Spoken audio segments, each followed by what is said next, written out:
Are there any adjustments to the agenda? Hearing none, the agenda will stand. Again, welcome.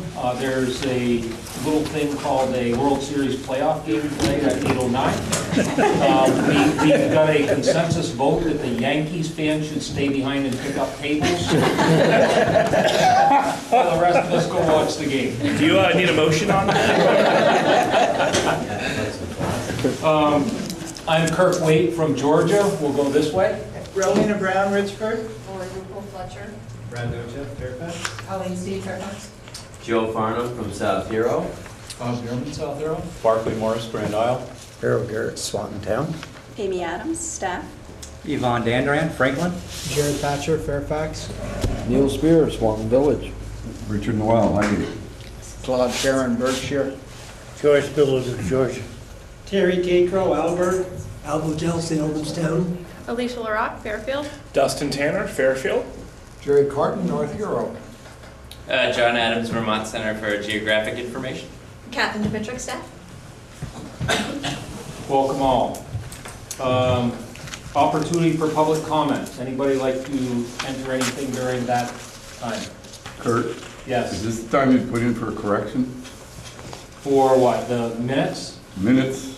No, we'll do that when we approve the minutes. Okay, this is the detail.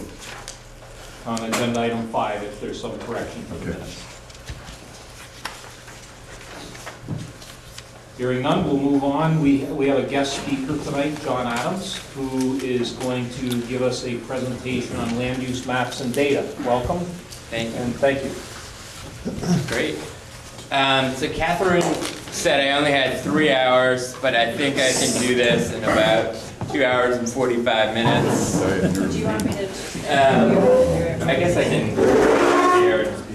advance the slides. I am curious, how many former Expo fans or current Expo fans? I figure if there are any counties or regions in the state that would be Expo fans, this would be the base. I saw Hank Aaron play up there. Wow. So we have 2 or 3. Yeah. I grew up in Montreal. Don't hold it against you or do. You want us to baseball back in Montreal? There's a lot of talk about it coming back. I think it's a viable market, but let's not go down that road right now. Catherine invited me. She, I think, saw me speak at an event last spring to the Act 250 Commission, and they wanted me to present some data around settlement patterns in Vermont, specifically as they relate to our community centers, our downtowns, our village centers, those areas around them. How has development been happening? What does it mean? So I put together a few slides. It's a shorter presentation. It won't actually take 2 hours and 45 minutes. I think we can get through it in 20 minutes or so. There are a lot of graphs and maps. I hope this give you indigestion. I know everyone just had some pizza. And I heard that you now have a dashboard or a data dashboard. You're looking at your measures and indicators. That's great. We're seeing more and more of that now. It's not anything new. Most people are kind of surprised. This is a quote from a gentleman by the name of K.R.B. Flint in the first sort of manual for Vermont communities and planning that came out 99 years ago. And he was very emphatic in terms of stressing the need to visualize our data, especially around economics and how much our public services cost and how much we're receiving in revenue. And I just thought it would be nice to highlight that, as we all know that data is so new, it's not really. You know, at that time, what they were dealing with was a lot of different problems than what we have now. These 2 maps here show population distribution in Vermont in 1850 and 1930. You'll notice the actual population size in the state wasn't that different, but what you'll see is people coming into our different centers, right? As we industrialize, we come in from a lot of the hill farms, so they're coming into the centers, and a lot of the issues they were dealing with then were public health related, right? We had industries, dirty industries, people living in these areas, and they're trying to figure out how people and businesses could live together at that time. Fast forward to 1968. This is from Vision and Choice, a report called Vermont's Future in the State Framework Plan. It sort of laid down the groundwork for Act 250. And by that time, we had built out all the highways, and there was this big fear that development would spread out everywhere. This is a quote from there. This is a cartographic technique called scaring people with maps. They have this sort of blue spreading out, and we don't really know what it means, and I don't think that happened. But it essentially laid down what our land use goal is for the state of Vermont today. So maintaining our historic settlement pattern of village-urban centers separated by rural countryside, which sounds all great, and some of it's fairly intuitive. We don't want our landscape to be destroyed and turned into New Jersey, but I'm interested in looking at what are some of the data that support this. Why is this a good idea? And I thought I'd focus on some things that maybe we weren't thinking about in 1970. One of those has to do with vehicle miles traveled, so how much people are driving around the state. We looked at within downtowns, within village centers, within centers within a half mile of those areas, compared to outside of centers. How much are people traveling? Fairly significant differences. The median average for a household is about 21,000 miles. For our downtowns, it's about 10,000, so they're driving around half as much. And then for those who live within a half mile, it's around 15,000. And this can be really beneficial in terms of affordability, right?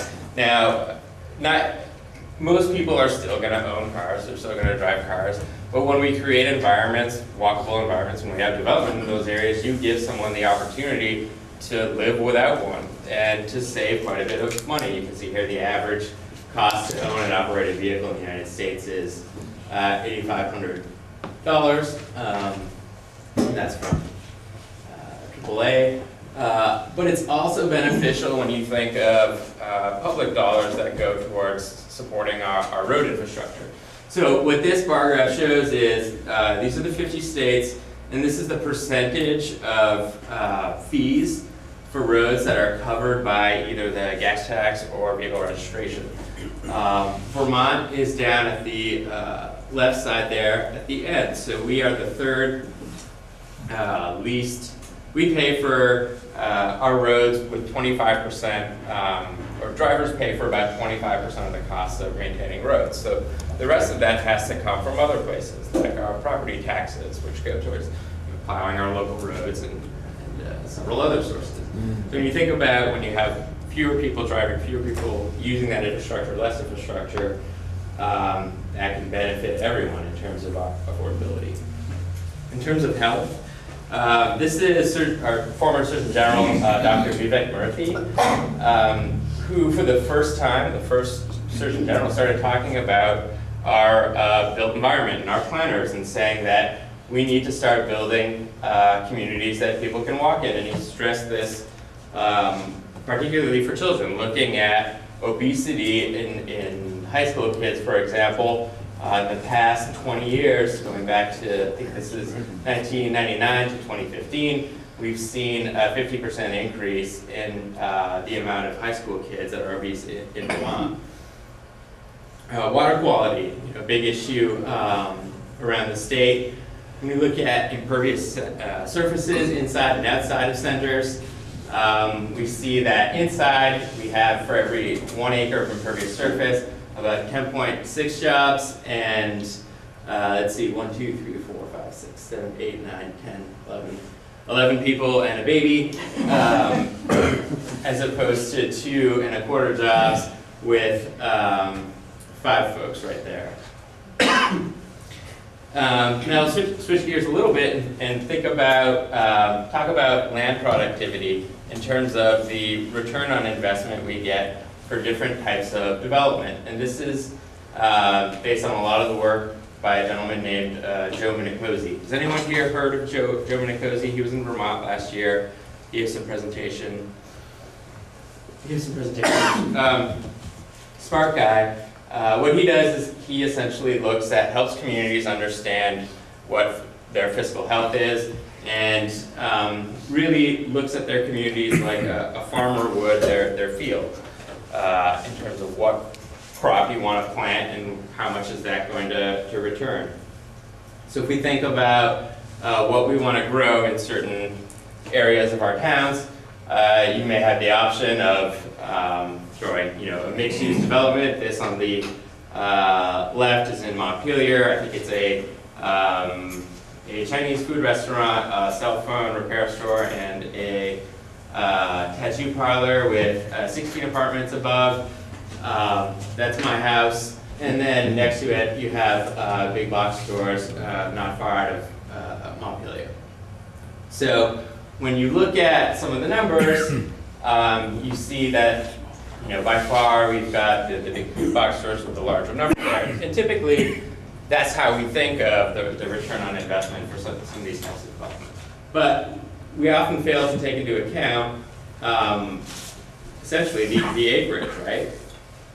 So when we break things down by acreage, you can see that the revenue from our downtown mixed-use development, and it's not a fancy building, generates a lot more tax revenue per acre than the big box store, which is still generating less than my house. When you think about the public services, the public infrastructure that goes into that, and then you step back and you start looking at it community-wide, you start to see where your investments and where your revenue is coming from. So this is property value per acre extruded. So we took parcel data, we calculated the parcel per acre to get a better sense visually of where our property tax revenue was coming from.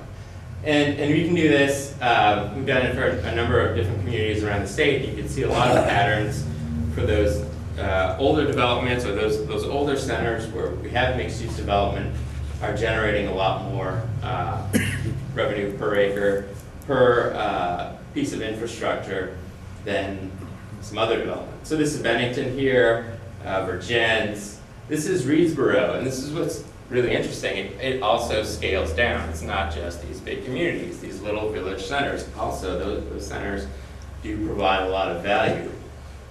Anyone recognize what this is? It's hard because you want to think that it's buildings, but it's not buildings. It's property taxes. St. Albans. That's St. Albans. And you can see Swanton in the back there. You can see along water, along the water where the values per acre increase a lot. So that's St. Albans downtown. Here's the Walmart outside of St. Albans City. So you can see there, much lower building, and people think like, oh, why are you picking on Walmart? Or I have nothing against Walmart, and actually, when you think about it, they're doing exactly what we've designed our system for them to do, right? The lower your assessed value is, especially per acre, the lower you pay in taxes. So Minute Cozy likes to talk about how one of the vice presidents at Walmart went to the national or the North American Assessors Conference to talk to them about like their building and how they're, how little they'll pay in terms of getting bulk contracting and how these buildings have lifespans of 20 years, et cetera, which was really smart in terms of talking to assessors in 2 different countries and getting their property tax bills lowered in like 900 stores or however many they have. So all of that to say that, they are building exactly sort of what we've incentivized them to in terms of what their property taxes are. So what does that mean? So I volunteer on the Montpelier Planning Commission. We started talking about some of these things, looking at our community. We found out that basically the more valuable something was in the community, the more likely it was to be illegal in terms of our zoning. We had criminalized the building of the most valuable things that we loved. And a lot of that had to do with our downtown buildings that were mixed use. So here you can see sort of value per acre and then percent of non-conforming buildings by different neighborhood. we looked at what we had built before zoning and what we had built after zoning. So this is, you can see the older pre-zoning stuff was valued at $31 million per mile of road, as opposed to $9.5 million per mile of road. So one of the things we did was, for our downtown, we got rid of our density requirements and our parking requirements, which we spent most of our time talking about before and realized there really wasn't much reason about it, right? Having these parking requirements wasn't actually creating more parking for anyone. It was just telling people that they couldn't open a business there unless they found more parking, which for a lot of these buildings is impossible. So that's just two small steps we took to help try to increase the degree of nonconformity and allow people to build things that we like, that we identified as a community that we wanted. So what are some bigger picture challenges and opportunity across different places in Vermont?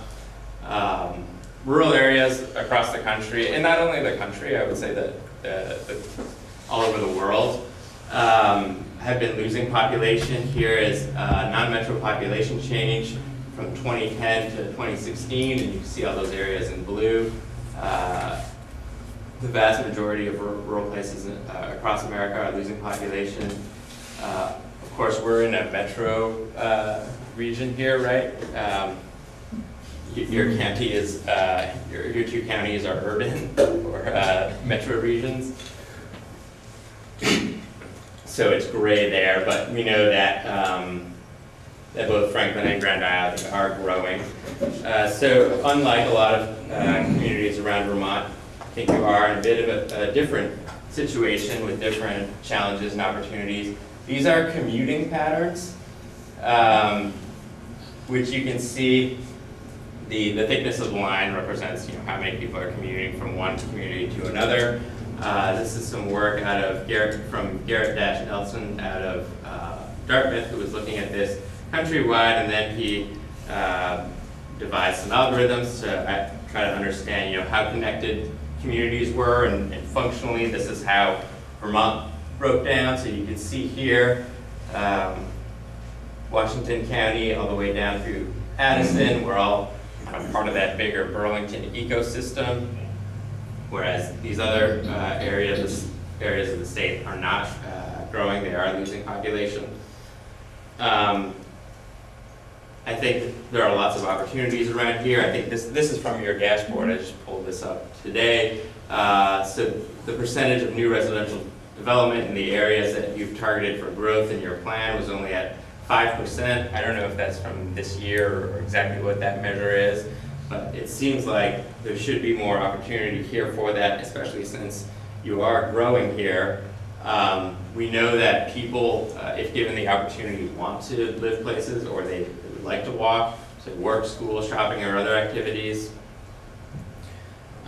We know that a lot of people want to live in small towns consistently. I think this goes back to some of the realtor surveys going back maybe to the 50s, when you ask Americans, like, where do you want to live? Do you want to live in an urban area, rural area, suburbs, or small town? Consistently, small town is identified as where people want to live. And that may mean very different things to very different people.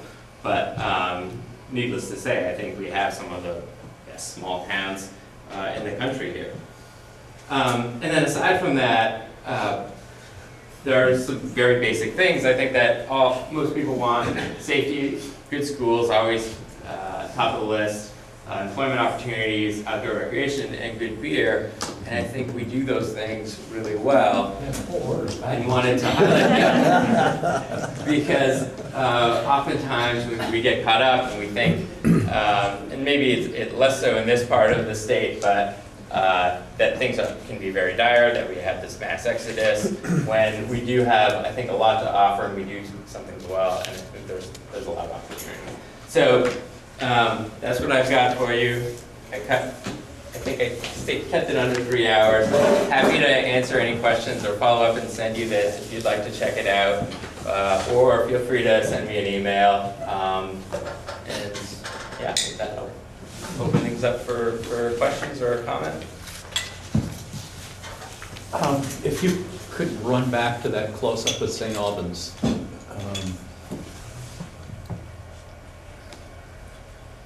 The property value per Yeah. acre. Don't go back one. There.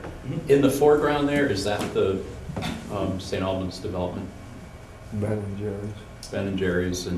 And is there another way to evaluate actually the value to the community on an area like that, as far as jobs per acre or salaries per acre that would show that area, at least, I'm ignoring Walmart for obvious reasons, but the industrial part probably has a greater value to the community than actually shows in that. Yeah, absolutely. Okay. You could do jobs per acre, value per acre in terms of, different paying jobs. You could do,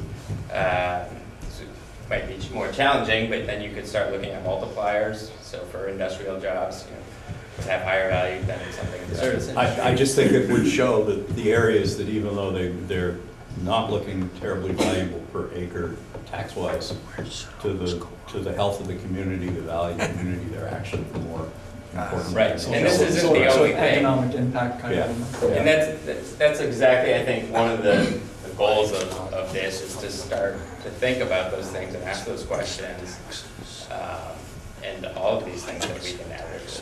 And this is just one piece of a much bigger equation. But that is a good idea. If people, once we start to do this for one town, we can just do it for everyone. I can send you the link to this, and as soon as we get parcel data, it just pops pop up, and then we can start doing it with jobs per acre. We can start whatever other metrics. So if there are ideas you guys have, let me know.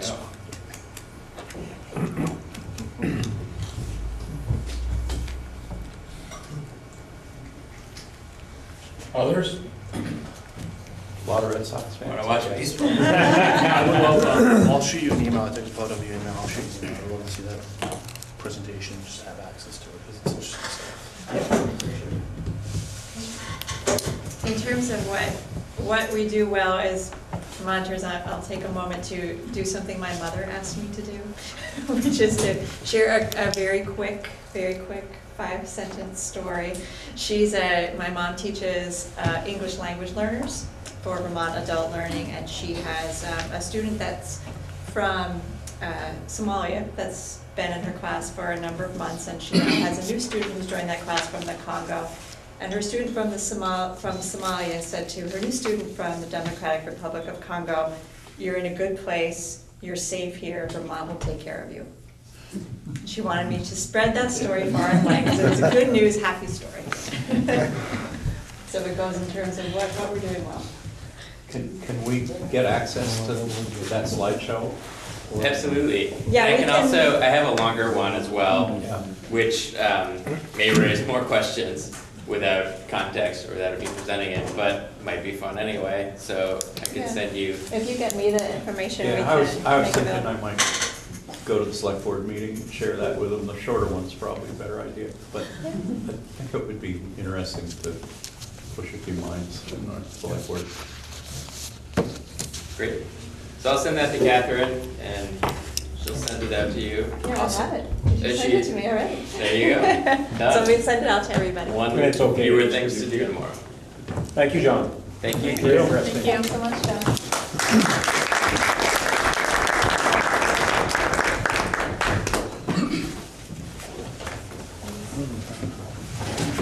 Next item on the agenda is the minutes of September 2018 meeting. Richard, I believe you had a correction there? On line 33, on that September meeting, you approved the minutes of the August meeting. We sure did. But I won't take credit, Amy brought it up. I'm just the spokesperson.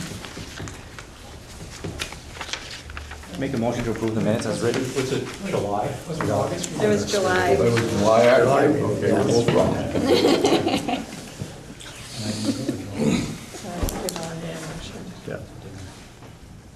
So, Yvonne, you made a motion, so were you looking for a correction? That is a correction. It would have been July 25th. Okay. So Yvonne, you made a motion to approve as written, or will you amend your With the motion? correction. Thank Okay, you. there we go. I'll second. Second. All in favor? Aye. Opposed? One abstention. Abstention? Motion carries. Next are the commission reports. There are written reports included. First, finance and operations, Harold. The report is in your packet, midway or towards, yeah, about midway of your packet. And we are from July in August. September's have not been actually added yet because some of them are still coming in. That's correct. And I'm in good hands tonight because I have my business accountant here on the one side and I have Catherine over there, so I won't get tricked tonight.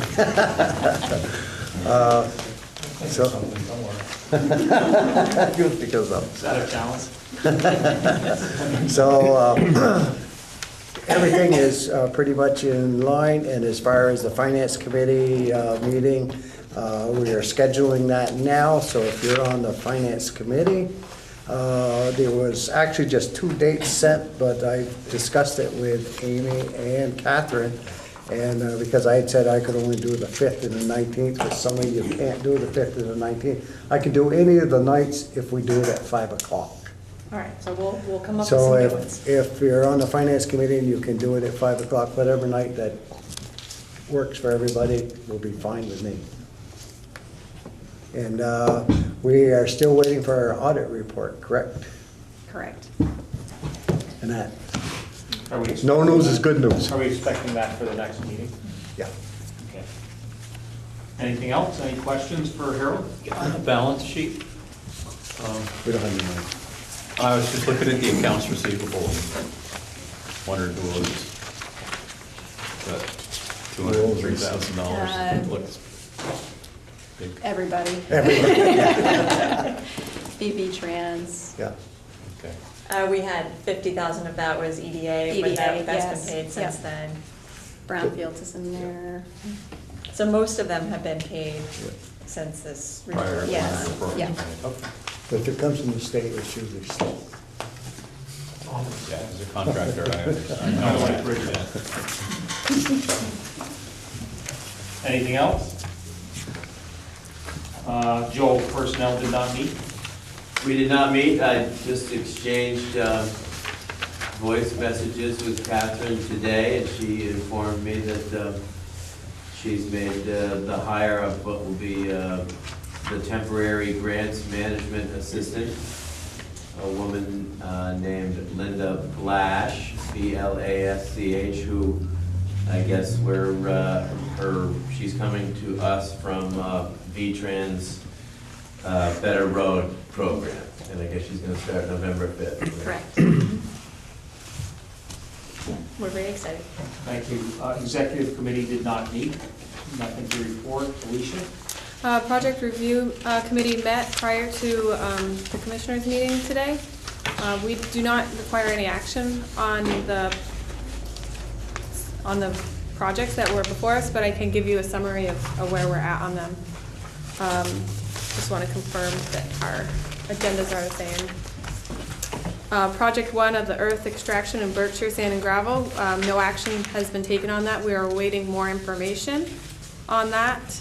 Project 2, in South Hero commercial project, we are requesting more information and clarification from the applicant. Project 3 at the Yankee Corporation in Georgia, this has already passed, is what we were informed tonight. So there's no more action needed from us on that. Project 4, Bourne's Energy in the village of Swanton. We found this not to have substantial regional impact, and that it is in conformance with the regional plan. And since it does not prove to have substantial regional impact, there's no board action required. Thank you. Any questions?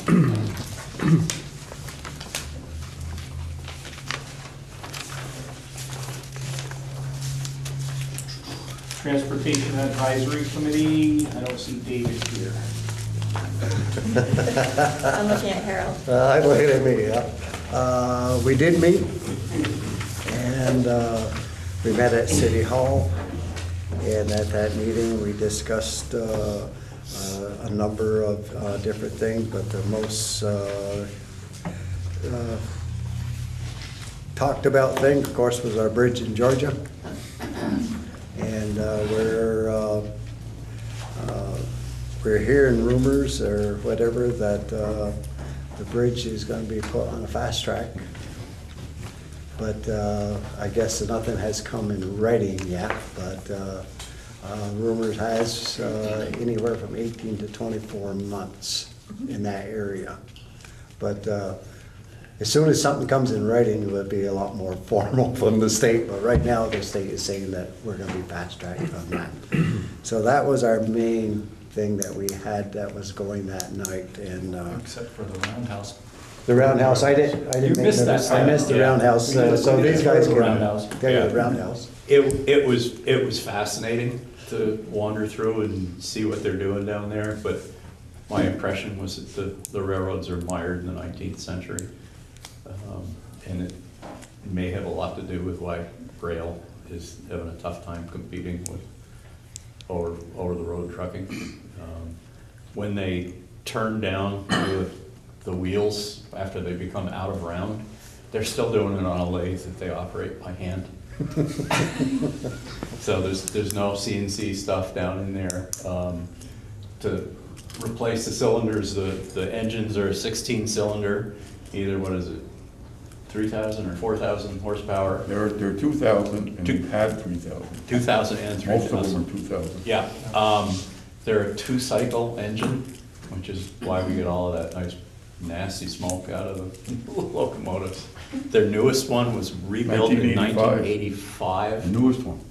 That was a rebuild. The old one's a It was 65. 1954. 1954 was the oldest one that they're still running. And You sound reliable. they're put together like an airplane engine or a Volkswagen engine, so that the cylinders can actually come off, but they have to crawl up inside the engine with a tool and release the clamps that hold everything together. He said being claustrophobic and working there is not really compatible.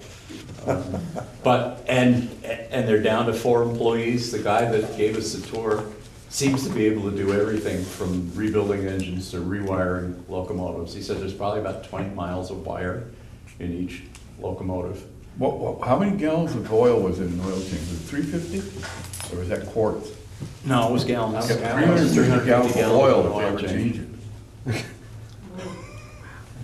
I just was thinking about it the other day, and there's so much coming out now in the way of electrical vehicles.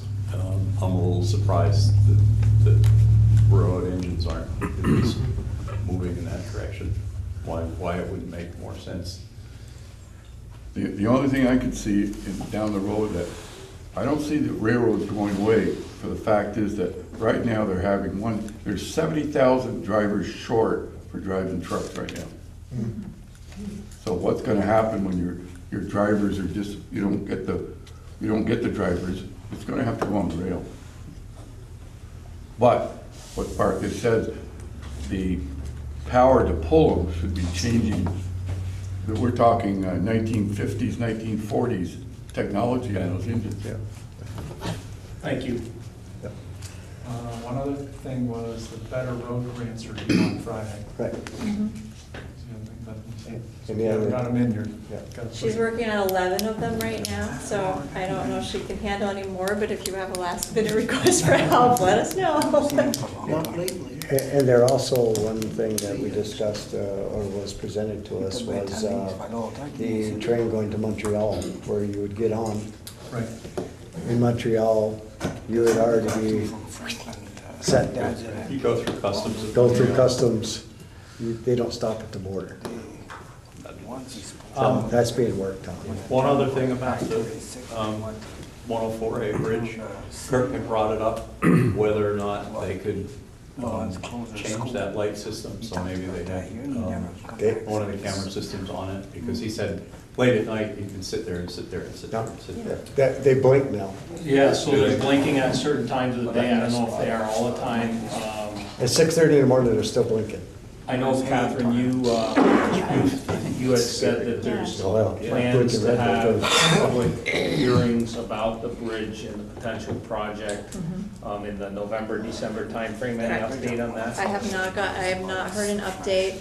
I did actually speak to the director of the Accelerated Bridge Program, who is the engineer that's been assigned this project as well. So even though we haven't seen it in writing, I'm fairly confident that what he told me was actually the case, that it has been entered into the Accelerated Bridge Program, which means it will be reconstructed in an 18 to 24-month time frame. The actual design of that will be determined through public meetings and input from the communities. We made sure that they included Fairfax as well as Georgia as kind of the host community, since it's such a crucial transportation link for Fairfax as well.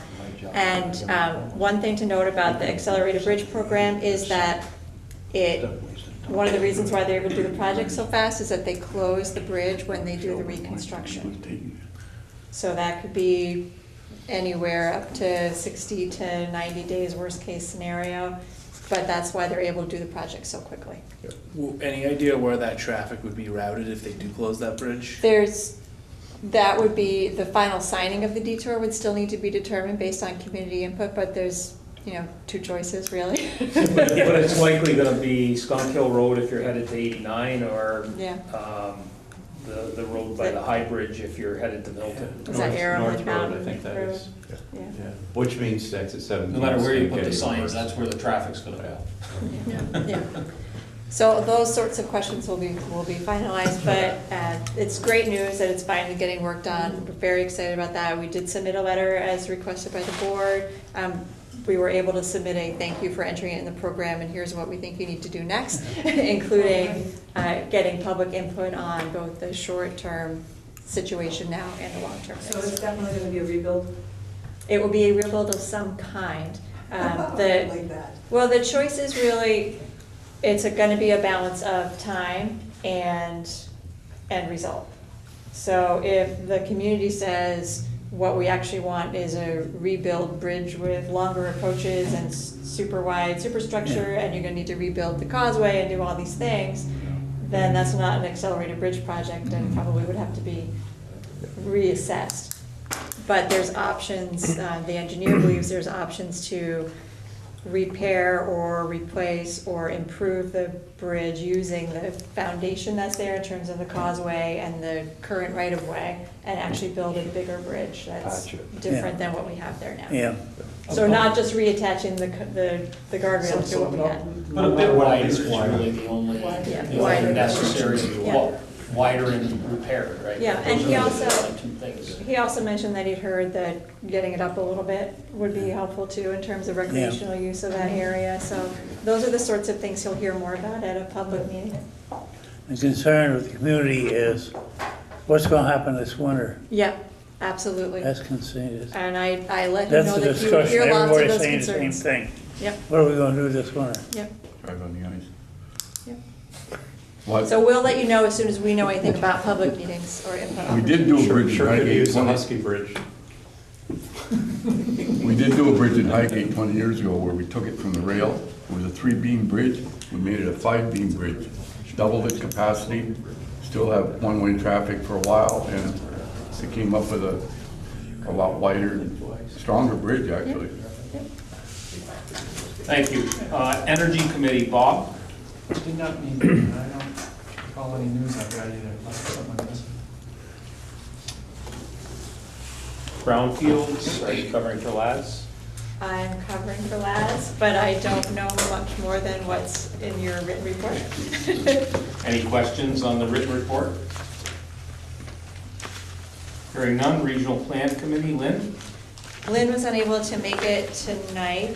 The committee did not meet, but will be meeting sometime in the December or January timeframe. She would want me to make sure you all knew that the indicators, as John mentioned, are live on our new website. So if you haven't checked it out, you definitely should. Thank you. Vermont Economic Progress Council, Al? Excuse me. We have a request from DSD, a company in Swanton, that wants to postpone the commencement of their construction dates to 2019. Megan Sullivan, the executive director of EPSI, said there was no need for regional representation to make that decision.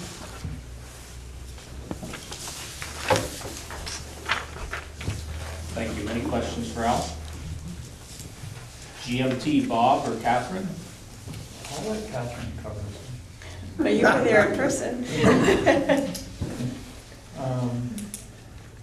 I'm trying to remember, think of how to word it. They completed their audit for 2018, fiscal year. And it was determined that the rural portion of their budget was a deficit of, it's very interesting, the numbers kept changing. They rounded it to 500, it was really closer to 460, I think, if correctly, 460,000. And there were a couple of different reasons for that. One was a rollover from the previous year where the state had actually given us more money than they were supposed to, and we had to pay it back. So it wasn't in our budget. So we had to pay that back. So that covered about 300 and something thousand. That much, 200 and something. You were on the finance committee. Yeah, I'm on the finance committee, and honestly, I'm still a little unclear as to the details. The finance committee has a meeting scheduled for Tuesday the 30th, when we're supposed to get a lot more details. The majority of it was a result of a state error that caused us problems in the first place. But then there was another 100+ thousand that was a little bit of a surprise to a number of us on the board, that we didn't realize we were behind that much. So they're still trying to really figure out how that happened. So we're watching that space to see what's going on with the budget. The long-term story is transit is losing money. The state no longer doesn't keep giving us money. It keeps costing us more to do what we're doing, which is the reason why we need next-gen activity to try to get the best routes for our dollars to get us for the best thing. But it'd be a lot nicer to be able to increase routes instead of having to cut back routes in order to keep budget the same. So we're continuing down our path of trying to develop a new financing plan and strategy, which is going to be a 2 to 3 year study by the time we get the state to get their act together and figure out how to give us money. That's a great summary. End of the summer. Yeah. Yes, Al. So I have a question. I've heard that some people are talking about a carbon tax, and it's creating some angst among the population. But Canada's coming up with a program to use their carbon tax for other services to replace what they're taxing. My thought was, as you're talking, is if you had a carbon tax on gasoline and put that money that you raised into public transportation, would that be an option for you to all consider somebody else?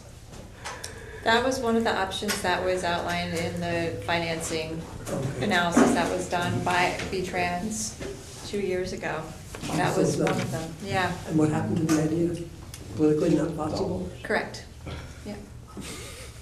Yeah, the carbon tax debate where it comes into is people that don't want to see an increased tax and trying to figure out a way to do a carbon tax that really just redistributes the money back to people to pay the tax. Right. As opposed to using the funds for something else. So that comes to the debate of what that carbon tax becomes. Yeah, one thing I'll highlight, because as people know here, I am a candidate. It's really hard to have that conversation on the trail because, like Al has mentioned, that stuff like this has come out and said, "Hey, why don't we do this?" So I don't think that'll happen anytime soon because the debate about it is more of a yes or no, and a lot of people do not want to see it. So, to your point on that, But there are other places in the country that have tried innovative things. All of it, no matter how you look at it, results in individuals or businesses paying more money to support the public service. But one of the ideas, not a carbon tax, but another municipality put a surcharge on the municipal electric bill and use that to fund public transit, a small surcharge. So there's lots of different things that can be looked at, but all of them involve more money coming from somewhere to cover the public service if you want it to be continued. But we do want to change behavior. So, Clean Water Advisory Committee staff. The committee is actually meeting tomorrow night, and they're going to hear from Vermont DEC folks about all the different clean water funding opportunities. Office. Any particular things you want to highlight in the report? Nothing that I would need to highlight that we haven't already mentioned. I will add a couple of things. One is that I just had the opportunity to go to the National Association of Development Organizations conference in Charlotte, North Carolina. It was a good conference. We learned a lot about different trends and different things that are happening at the federal level, but also we were able to accept our award that we got. We got a National Innovation Award for the Grants and Aid program and our management of that, and in conjunction with all the other RPCs as well. So that was really great to be able to do that. And then we are finalizing our agreement with the Department of Public Service to get the final year of the third year of funding to help municipalities with energy plans. So if your town hasn't had one yet and you're interested, let Taylor or I know, and we'll make sure we get you on the list. Thank you. Does anyone have any questions about the office report? Any clarifications they'd like?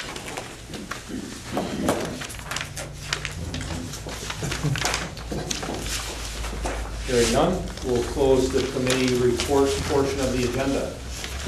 Next on the agenda is determination of energy compliance. We need to make a determination of energy planning compliance for the town of Franklin, correct?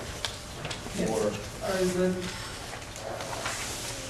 that what you're doing here, or are the two different? This is something different. okay. Seven or eight. Yeah. Determination of energy compliance. I'm Right? going to do a quick reminder of what we're doing for everyone before we do the actual Franklin. Okay. All right, this will be quick, but I can see the clock. So, because we're doing these more and more, and this is a big responsibility of the board, I want to make sure, because I've been asked a few questions about it, that everybody remembers exactly what it is that we're doing when we hear from Rowena with the next agenda item. And there's a couple things I wanted to hand out. Keep a copy.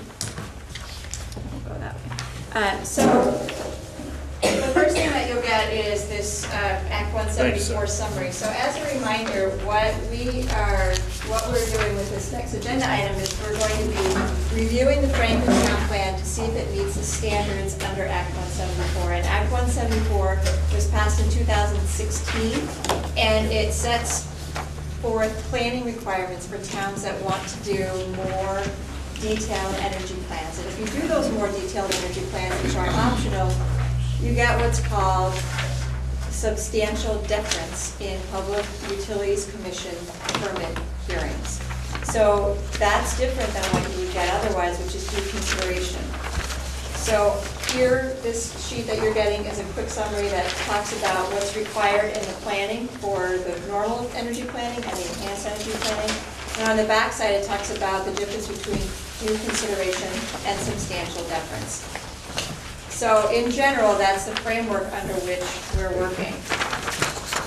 In order for a town to get substantial deference, they need to get what's called a positive determination of energy compliance. And that is your job. Your job is to review the plans that towns complete to make sure they meet all of the standards of Act 174. And this sheet here, this abridged version, is a copy of what those standards look like. There's, first of all, a requirement that the plan's been adopted and approved by the Regional Planning Commission in our normal process. Secondly, it has to have analysis and targets, and there's standards for what those need to look like. It needs to have implementation actions, or called pathways under Act 174, and it needs to have mapping standards and maps and data in the plan. We're one short of these, by the way, but Fairfield will share. You can have mine? Okay. Because I don't need that. So what you see there is one-page summary of what needs to be in these plans, and that's what the regional plan, the municipal plan review committee, with the help of members of the energy committee, have been doing before they bring it to you, is reviewing these. But it's not, that's what an abridged standard looks like, and I'll just show you. I'll scroll through and I'll make you all see sick click. So this is what the actual review for Franklin that you're doing tonight looks like. It's all of these pages. So under each of those standards, there's about 7 or 8 different checkboxes and different things that need to be included in the plan. And so this is a level of detailed review that the committee goes through to review these plans before they bring them to you. So that you can know with confidence that these plans actually do meet the requirements of Act 174 and that you're doing your responsibility as commissioners when you give them the approval if recommended by the committee. So I just wanted to do a quick review of that. I also wanted you to know that we just released this Municipal Enhanced Energy Planning in Vermont. It's a guide that we put together through Northwest Regional Planning Commission with a couple other RPCs. And this is really a great guide that I encourage you to look at because it includes not only this enhanced energy planning process, but a bit about the Section 248 process, net metering, and how do you participate in proceedings. It's a really good guide. I brought some paper copies tonight for those of you who want paper copies, but also it is available on our new website. If you haven't seen it yet, that's our new website. And if you go under resources and publications, you'll find it right here under energy, right here, the best practices. So we've got a great new website. I encourage you to go look at it. And that's where you can find an electronic version of this if that's what you prefer. But I have paper copies here as well for you to take. Fantastic. Thank you, Catherine. Any questions? I tried to make that quick. Yeah, very good. Doesn't matter until the 9th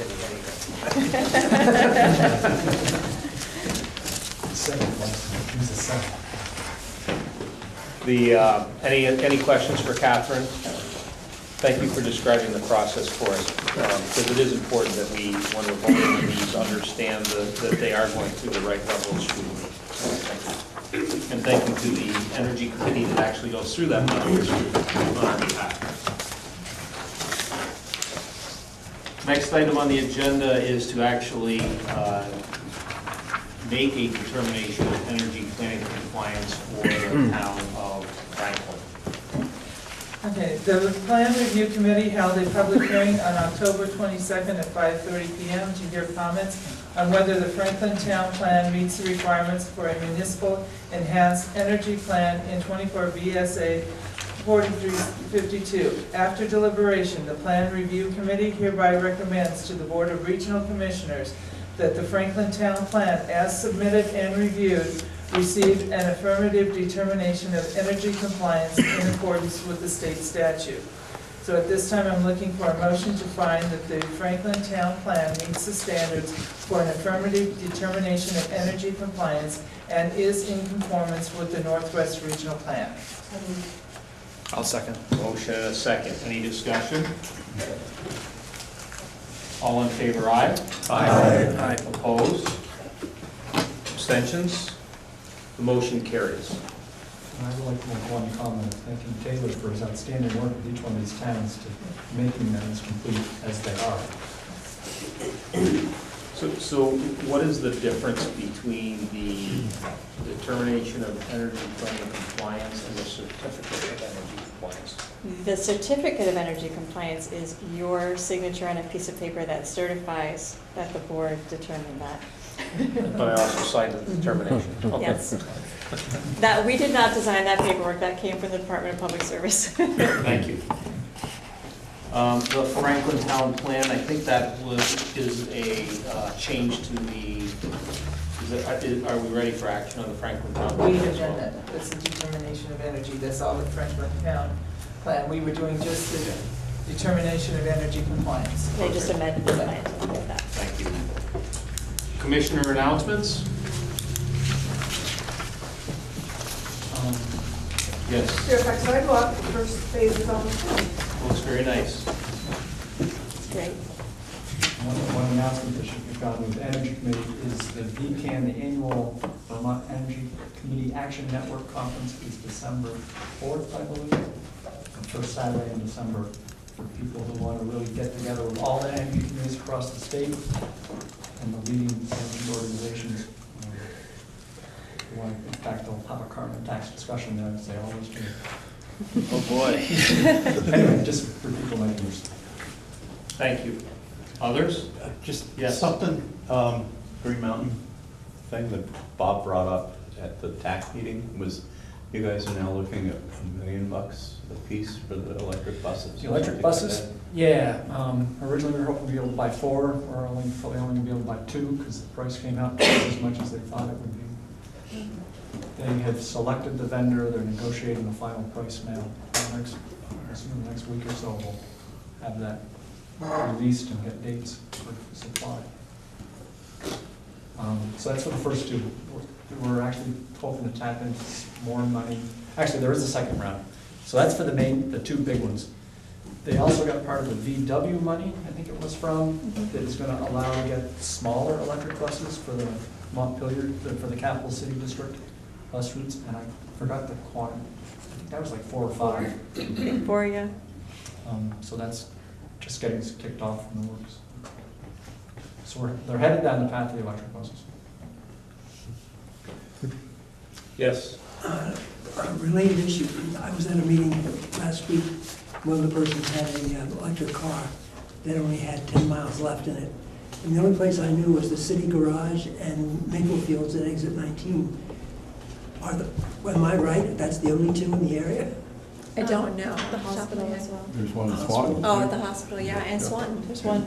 And One out there. There's one Right right there. there, right? Yeah. Highgate will be putting one in We have also. 4. I'm just wondering, how do we get more, this was a person not from the area, how do we get that information out to more accessible to the public? If I ran out of Yeah, fuel, what should I dial? right. Well, there's apps all over, there's, There is a statewide app for where they're all Yeah. located now. There is. yeah, Okay. and there's little signs usually, I'd say Yeah, like very TV. small. Yeah, they are really small. Is it off the Vermont site that has it? Yeah, and the number's gonna grow with the new grant program for charging stations, so that'll be good, hopefully.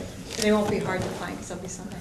Well, I just thought they had the 10 minutes to get to sell, to grow it, I mean, just see all this. If it's a Tesla, they're covered. Thank you.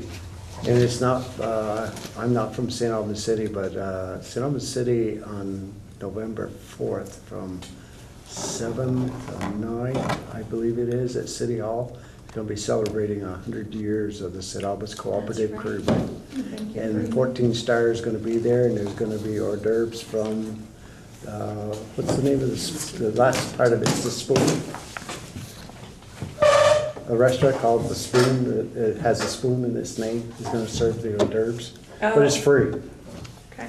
And, but it's for 100 years, and they're gonna have silent auction, they're gonna auction off the milk cans. that Yes, I people painted see. one of those milk cans. Oh, you You did? did? I did the flannel. Yeah, and so, maple but leaf. that's gonna be November 4th in City Hall at night.